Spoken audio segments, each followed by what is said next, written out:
আসসালামু আলাইকুম। আশা করি সবাই ভালো আছেন। হয়তোবা যেই টাইমটায় আমি ভিডিওটা করতেছি এই টাইমটায় এই কথাটা বলা আসলে কতটুকু যুক্তিযুক্ত আমি জানি না, তারপরেও আশা করি সবাই ভালো আছেন। এখন বর্তমানে বাংলাদেশের পরিস্থিতিতে চলতেছে আন্দোলন, কোটা আন্দোলন চলতেছে। আমি আছি হচ্ছে ঢাকায়। আজকের এই ব্লগটায় আমি একটু কোটা নিয়ে কথাবার্তা বলবো।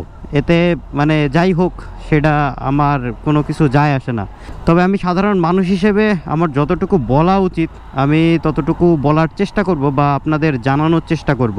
আচ্ছা, যাচ্ছি কোথায়? যাচ্ছি হচ্ছে যশোর। আগামীকালকে একটা সরকারি ছুটি আছে, আর বৃহস্পতিবার অফিসের থেকে ছুটি নিয়ে আজকে আমি চলে যাচ্ছি যশোর। বাংলাদেশের কোটা সিস্টেমটা কিন্তু যুদ্ধের পরের থেকে চলে আসতেছে। প্রথম দিকে 80% কোটা ছিল, পরে সেটারে আস্তে আস্তে কমানো হয়েছে। কোটাগুলো কোন কোন ভাগে বিভক্ত আমি যতদূর জানি ততদূর আমি আপনাদের একটু নলেজ দিচ্ছি। আমি হয়তো বা ভুলও জানতে পারি। বাংলাদেশের টোটাল 100%-এর মধ্যে 30% কোটা হচ্ছে মুক্তিযোদ্ধা কোটা, 10% হচ্ছে নারী কোটা, আর 10% হচ্ছে জেলাভিত্তিক কোটা, 5% হচ্ছে উপজাতি কোটা, আর 1% হচ্ছে প্রতিবন্ধী কোটা। এই মোট 56% হচ্ছে কোটা, আর বাদবাকি 44% হচ্ছে মেধা তালিকায় আসে। বাংলাদেশের প্রেক্ষাপটে সরকারি চাকরি যারা করে বা করতেছে তার মধ্যে 56 to 60% হচ্ছে কোটাধারী, বাদবাকি 40 to 44% হইতেছে মানে মেধা তালিকার ভিত্তিতে নেওয়া হয়েছে।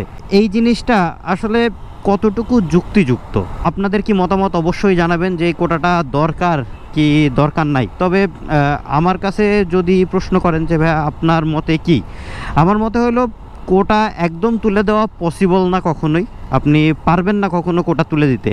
আপনি যতই আন্দোলন করেন হয়তো বা কিছু 5% কমবে, মানে সংস্কার হইতে পারে। কারণ হইতেছে আপনি একদম কোটা বাদে দেশ মানে ঠিক করতে পারবেন না। এটা অনেকাংশে রাজনৈতিক পর্যায়ে চলে গেছে। তো এই বিষয় নিয়ে কথা বলতে গেলেও আসলে এখন ভেবেচিন্তে বলা লাগতেছে। আজকের তারিখ হচ্ছে 16/7/2024, আর এই পর্যন্ত আমি যতদূর জানি মোট মারা গেছে 3 জন।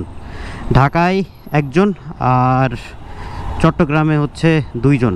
আরেকটা ইনফরমেশন জানাই দিই, 2018 সালে এই কোটা নিয়ে একটা আন্দোলন হয়েছিল, তখন সাময়িকভাবে সরকারের থেকে স্থগিত করা হয়েছিল। কিছুদিন আগে আবার সেই কোটাটা চালু করা হয়েছে, যার জন্য এই আন্দোলনটা শুরু হয়েছে। স্টুডেন্টরা আন্দোলনে নামছে, ভালো কথা। সরকারের দিক থেকে এটা খুব স্বাভাবিকভাবে হ্যান্ডেল করা উচিত ছিল আমি মনে করি আর কি। সরকারের থেকে যে কোনো একটা ব্যবস্থা গ্রহণ করতো যে ঠিক আছে আমরা এটা নিয়ে বসি, কথা বলি, তারপরে যায় হচ্ছে আমরা এটার বিষয় নিয়ে ভাবতে পারি।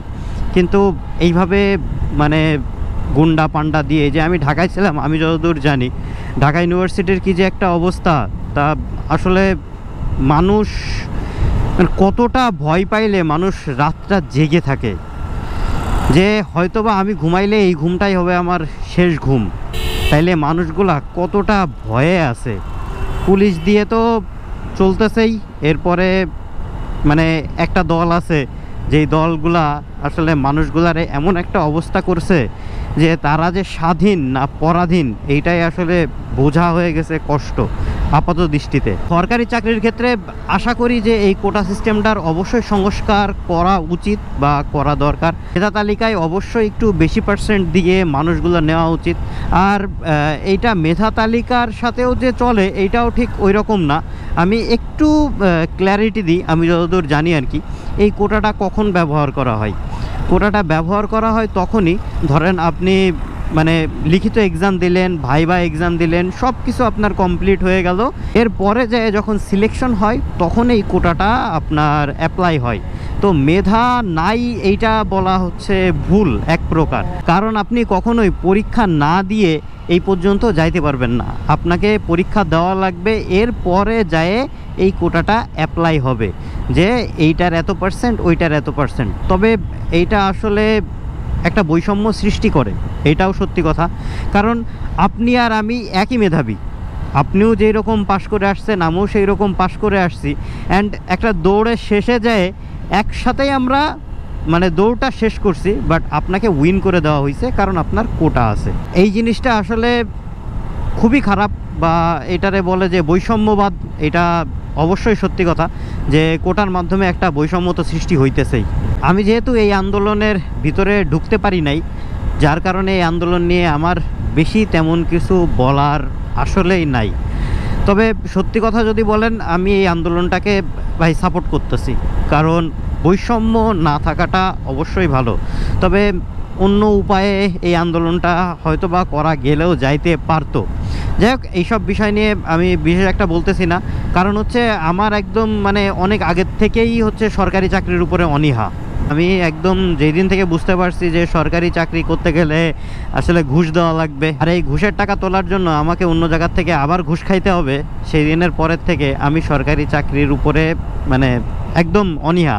আমি কখনোই চাইনি সরকারি চাকরি করতে, যার জন্য এই সব বিষয় নিয়ে কখনো আমার ভাবনা চিন্তা আসে নাই। তো এই আপাতত বর্তমান পরিস্থিতি। তবে সরকার ইচ্ছা করলে এই জিনিসটা অন্যভাবে হ্যান্ডেল করতে পারতো। বাইকে হচ্ছে ফুয়েল নাই, যার কারণে আমি একটু এক্সপ্রেসওয়ে থেকে নেমে গেলাম, নেমে তারপরে হচ্ছে ফুয়েল নেওয়ার জন্য আসলাম।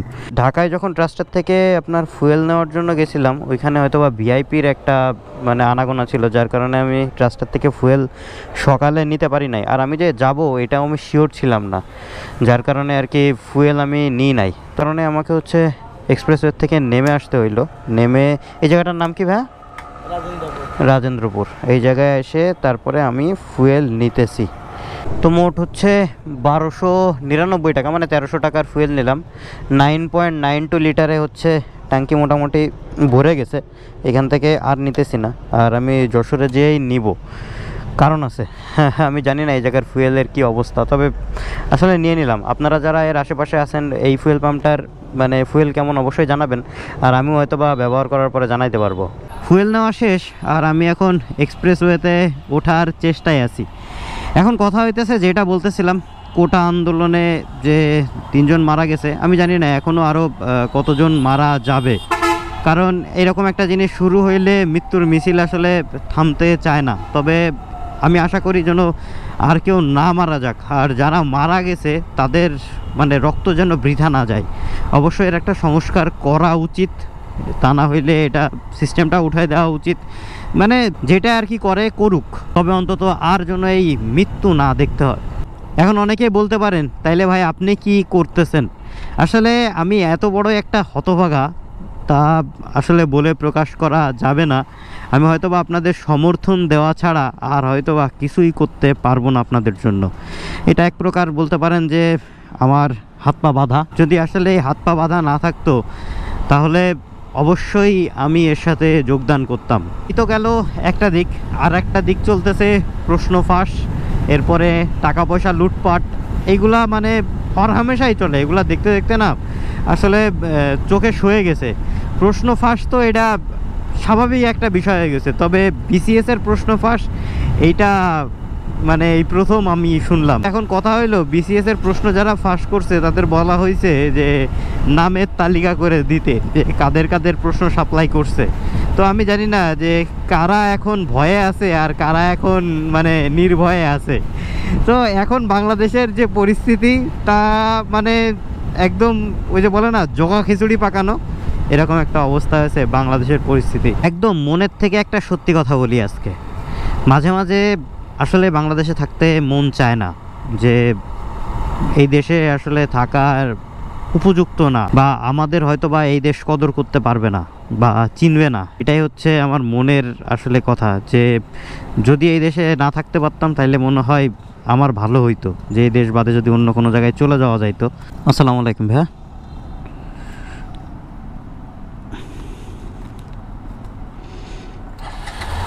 তবে ইচ্ছা থাকলেও পারি না।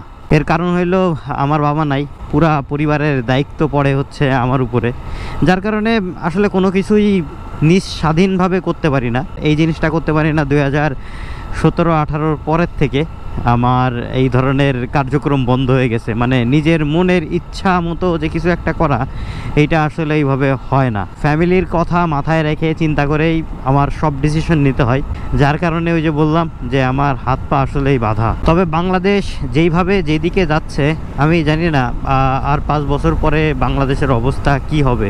বাংলাদেশে উন্নতি হচ্ছে ঠিকই, বাট সাধারণ মানুষ না আসলেই ভালো নেই। আমরা যারা মধ্যবিত্ত বা নিম্ন মধ্যবিত্ত আছি, তারা আসলেই ভাই ভালো নেই। আমাদের মানে ওই যে দিন আনা দিন খাওয়ার মতো অবস্থা হয়ে গেছে, না কোনো কিছু সঞ্চয় করতে পারতেছি, না কোনো কিছু আসলে করতে পারতেছি। যারা চাকরি পায় নাই তারা তো অনেকেই হতাশ হয়ে পড়ছে, বা যারা পড়ালেখা করে এখনো পর্যন্ত বসে আছে, বয়স বেড়ে গেছে, বিয়ে শাদী করতে পারতেছে না, তাদের হতাশা তো ভাই আরও বেশি। মানুষ হতাশ হবে না কেন? মানুষের হতাশ হওয়ার যথেষ্ট পরিমাণ কারণ আছে।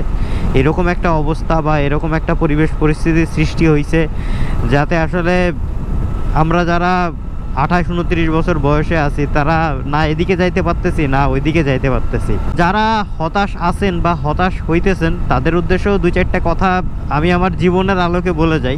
আমার বয়সটা যে অনেক বেশি ঠিক তা না, তবে এই অল্প বয়সেই অনেক কিছু মানে দেখে ফেলছি। 2017-18 পরে আমি যখন একা হয়ে গেলাম, মানে ফ্যামিলির চাপটা যখন ঘাড়ের উপরে আসলো, তখন আমার আম্মা আমাকে যথেষ্ট পরিমাণ সাপোর্ট দিছে। তখন আমি 8,000 টাকার একটা চাকরি করতাম। তো এমনও দিন রাত গেছে যে একটা পুরি খায় বা কলা রুটি খায় রাত আসলে কাটাই দেওয়া লাগছে। অয়ন ভাই ছিল তখন, আমাকে যথেষ্ট পরিমাণ হেল্প করছে, সাপোর্ট দিছে। মানে যতটুক একটা বড় ভাইয়ের দায়িত্ব সে আমার জন্য আসলে করছিল। উনি না থাকলে ওই টাইমটাই আসলে আল্লাহ না করুক কী যে অবস্থা হইতো আমি জানতাম না। 8,000 টাকা বেতনে উত্তরার মতো জায়গায় আর না নিজে থাকবো, নাকি খাওয়া দাওয়া করবো, না ফ্যামিলিকে চালাবো। তারপরেও মাস শেষে 4,000-5,000 টাকা করে ফ্যামিলিতে পাঠিয়ে দিতাম, আর নামমাত্র আর কি বাসা পাঠা দিতাম অয়ন ভাইকে, আর খাওয়া দাওয়া সেই মোটামুটি একটু চালাই নিত। তো এইভাবে আস্তে আস্তে ভাই কষ্টের দিনগুলো ফেরত হয়েছে। আমি জীবনে কখনো চিন্তা করি নাই যে আমি নিজে বাইক কিনবো, আমি এইভাবে ট্রাভেল করে বেড়াবো, আমার এরকম একটা পর্যায়ে হবে। আমি জীবনে খালি চিন্তা করছি, আল্লাহ আমি 2 বেলা খাই, আমি যেন 3 বেলা খাইতে পারি এরকম একটা ব্যবস্থা আমারে করে দাও, বা আমার ফ্যামিলি যে অবস্থায় আছে সেই অবস্থা থেকে যেন মানে আমার একটু উতরায় দাও, একটু উঠায় দাও। বেশি দিন হয় নাই ভাই, 4 আর 2 6 বছর।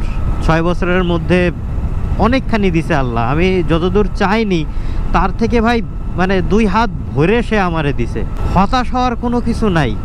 আর একটা জিনিস আমি জীবনের থেকে শিখছি, এই জিনিসটা সবাই মাথায় রাখবেন, যারা আপনার দুঃখের সময় ছিল, যারা দুঃখের সময় আপনার পাশে ছিল, আপনার যখন সুখের সময় আসবে না ভাই, খুঁজা তাদের বের করেন, বের করে তাদের সাথে আড্ডা দেন, তাদের সাথে চলাফেরা করেন, তাদের সাথে কমিউনিকেশন রাখেন, সুখ দুঃখের কথা না তাদের বলেন, দেখবেন আপনি ভালো থাকবেন। এই জিনিসটা কিন্তু আমার জীবনের থেকে একদম শিক্ষা নেওয়া। হতাশ হওয়ার কোনো কারণ নেই। বেড়া মানুষ হতাশ হওয়া যাবে না, বেড়া মানুষ লেগে থাকতে হবে। এখন হবে না 2 দিন পরে হবে, 2 দিন পরে হবে না 5 দিন পরে হবে, হবে ভাই 1 বছর না হলে 5 বছর পরে হবে। তবে একটা কথা মাথায় রাখতে হবে, সেই কথাটা হইলো, যেই জায়গাটা বা যেই মানুষটা আপনাকে মূল্যায়ন করে না বা আপনার সঠিক দাম দিতে জানে না, সেই জায়গায় থাকা যাবে না, সেই জায়গা থেকে সুইচ করতে হবে। এটা কেন বললাম? আমি আজ 7 বছর চাকরির বয়সে আমি 6টা চাকরি চেঞ্জ করছি। যেই জায়গায় আমার মূল্যায়ন নাই, যেই জায়গায় মানে আসলে আমার দাম নাই, সেই জায়গায় আমি থাকবো না। এই জিনিসটা আপনারা অবশ্যই মাথায় রাখবেন। ঘড়িতে সময় এখন 8টা 23, আর আমি আছি পদ্মা সেতুর উপরে। অনেক কথা আমি আজকে বলে দিছি, মানে বাংলাদেশের পরিবেশ পরিস্থিতি যেরকম চলতেছে তাতে আসলে কিছুটা ক্ষোভের থেকেই কথাগুলো বের হয়েছে। ঘড়িতে সময় যখন 8টা 50, তখন আমি চলে আসছি ভাঙা। আর প্রতিবারই আমি ভাঙায় আসি, এসে এই জায়গায় ফার্স্ট ব্রেকটা দেই, কারণ এইটাই আর কি আমাদের ঢাকা টু যশোর যাওয়ার একটা বলতে পারেন মিডিল পয়েন্ট, হয়তোবা 2-5 কিলোমিটার কম বেশি আর কি। আমার আসলে 180 বা 200 কিলোমিটার এরকম রাস্তায় ব্রেক না দিলেও চলে, আমার সমস্যা হয় না।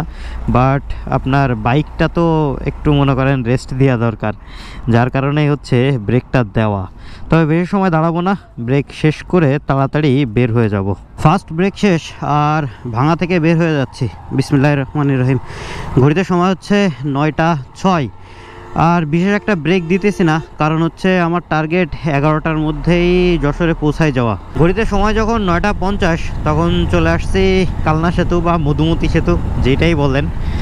রাত্রে রাইড করার ভাই মজাটাই অন্যরকম। আমি এই জিনিসটা মানে আগে অতটা বুঝতাম না, বাট যখন থেকে বুঝতে পারছি যে রাত্রে রাইড করতে এরকম লেভেলের মজা লাগে, তখন থেকে রাতে রাইড করার একটা ঝোঁক হয়ে গেছে। এই যে আমি চাইলে আগামীকালকে সকাল ভোরবেলা রওনা দিতে পারতাম, বাট এই রাতের রাইডটা মিস করা যাবে না একদম। চলে আসছি যশোর, ঘড়িতে সময় হচ্ছে 11:09, আর এখন আসি হচ্ছে মনিহার সিনেমা হলের সামনে। আরও আগে চলে আসতাম, বাট হারুনরে একটা ফোন দিলাম, ফোন দিয়ে ওরা একটু বের করলাম, বের করে ওর সাথে একটু গল্প টল্প করে তারপরেই বের হইলাম। 7টা 7:30টার দিকে বের হয়েছি, আর এখন বাজে হচ্ছে 11টা। ওই 3.5 ঘন্টা 4 ঘন্টা মতো লাগলো আর কি যশোরে আসতে। এই ব্লগটা আর বেশি বড় করব না, ব্লগটা শেষ করে দিব।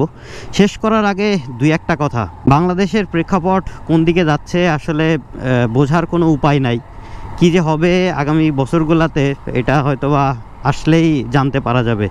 আর রাজনীতি করার মতো অবস্থা বর্তমানে বাংলাদেশে নাই, যার জন্য আমি কোনো রাজনৈতিক দলের সাথে বা মতের সাথে কোনো রকমেই একাত্মতা প্রকাশ আসলে করতে পারি না, যার জন্য কোনো রাজনৈতিক দলের সাথে যোগাযোগ রাখি না বা করিও না। সত্যি কথা বলতে রাজনীতি করার মতো এখনও বয়স আমার হয় নাই বা পরিস্থিতি আমার হয় নাই। যতটুকু বলছি ততটুকু একজন সাধারণ মানুষ হিসেবে নিরপেক্ষভাবে যতটুকু আমার মাথায় আসছে আমি ঠিক ততটুকুই বলছি। ব্লগটা শেষ করে দিই। যদি ব্লগটা ভালো লাগে থাকে তাহলে অবশ্যই একটা লাইক দিয়ে দেবেন, আর এমন ব্লগ আরও দেখতে চাইলে আমার ফেসবুক পেজটা ফলো করতে পারেন, ইউটিউব চ্যানেলটা সাবস্ক্রাইব করতে পারেন। আর যতদিন না নতুন একটা ব্লগ আসতেছে ততদিন সবাই থাকবেন ভালো, সবাই থাকবেন সুস্থ, দোয়া করবেন আমার জন্য। আর যদি কোনো উল্টাপাল্টা কথা বলে থাকি তাহলে মার্জিত দৃষ্টিতে দেখবেন। আসসালামু আলাইকুম, আল্লাহ হাফেজ।